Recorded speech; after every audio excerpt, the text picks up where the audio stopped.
Assalamualaikum warahmatullahi wabarakatuh. Di sini saya akan menjelaskan tentang fikih ya.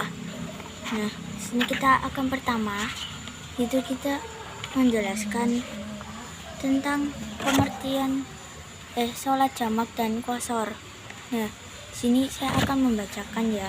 Dan satu, sholat jamak. Sholat jamak itu pengertiannya tentang sholat jamak.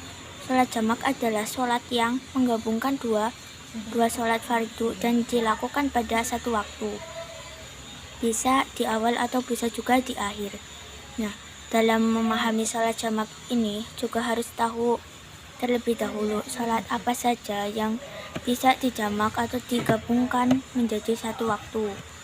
Nah, itu sholat yang bisa dijamak adalah sholat zuhur dengan asar, kemudian sholat maghrib dengan sholat isya. Contohnya menjamak sholat zuhur dengan sholat asar bisa dilakukan langsung pada waktu zuhur atau di waktu asar.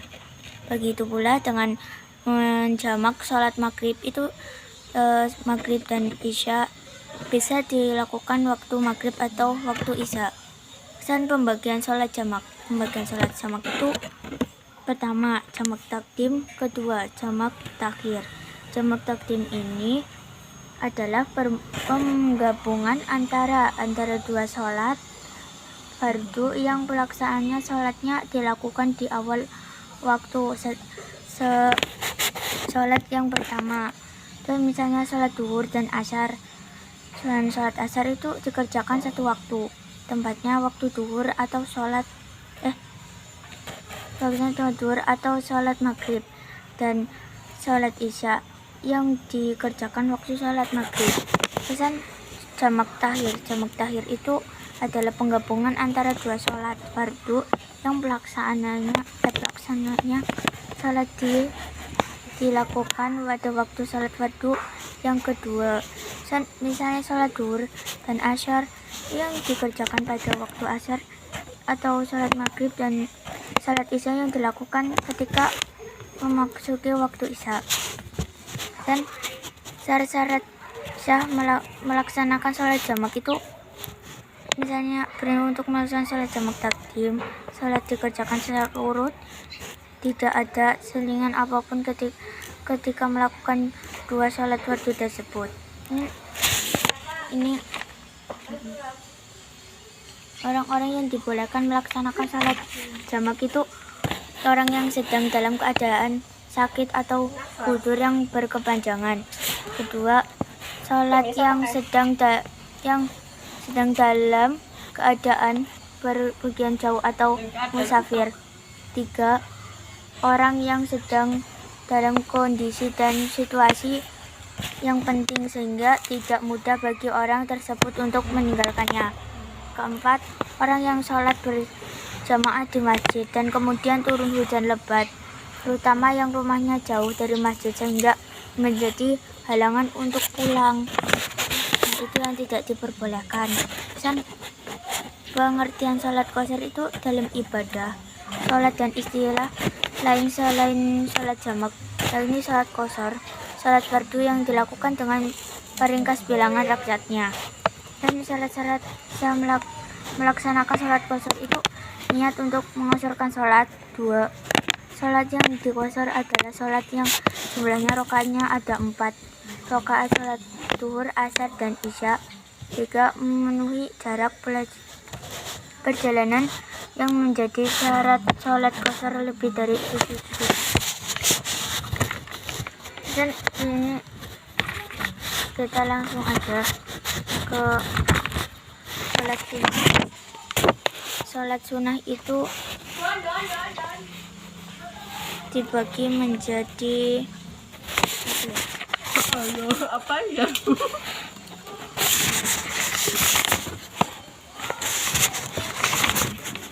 Dibagi menjadi 10. Yang pertama sholat sunnah rawatib, kedua sholat sunnah duha, sholat sunnah tasbih, sholat sunnah tawajud, sholat sunnah istighfar, sholat sunnah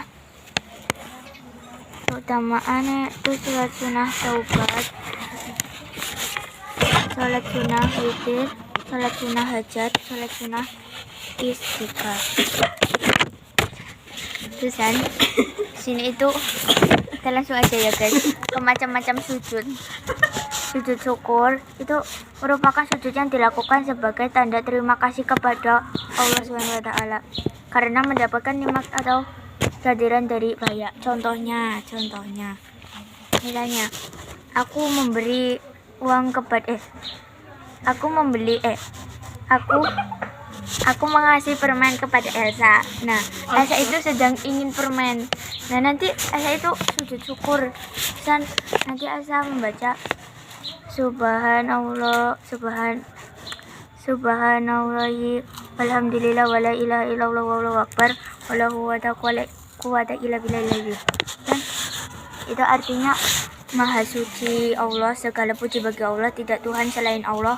Allah Maha besar, tidak daya dan kekuatan kecuali ada pertolongan Allah yang Maha tinggi, Maha agung. Dan sujud tilawah merupakan sujud yang dilakukan apabila kita membaca atau mendengarkan ayat-ayat sajadah. Itu bacaannya adalah sajadah wajhi lilladzi khalaqahu wa sawwarahu wa saqqahu sam'ahu wa basarahu lihaulihi wa quwwatihi.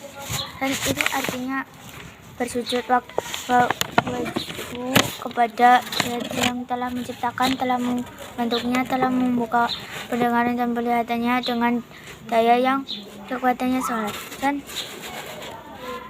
sujud tilawah dalam sholat itu pertama setelah mengucapkan atau mendengar ayat sajadah tetap berdiri di tempat sholat. Kedua, berniat melaksanakan sujud tilawah.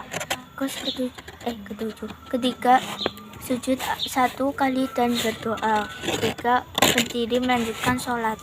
Dan sujud tilawah di luar sholat itu berdiri dan menghadap ke kiblat, berniat melaksanakan sujud tilawah, dilanjutkan takbir. 3, sujud 1 kali dengan berdoa, duduk, akhir dan salam.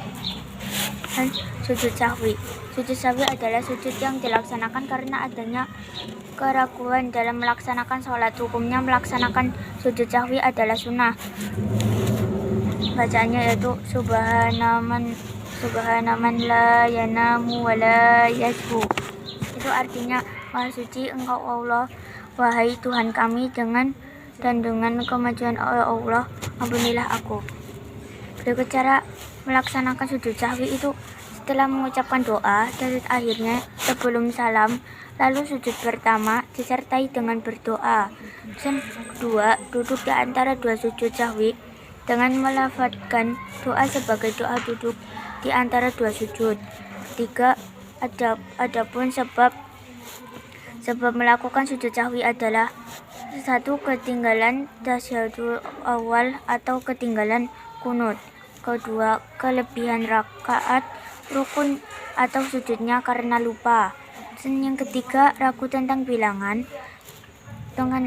rakaat yang telah dilakukannya.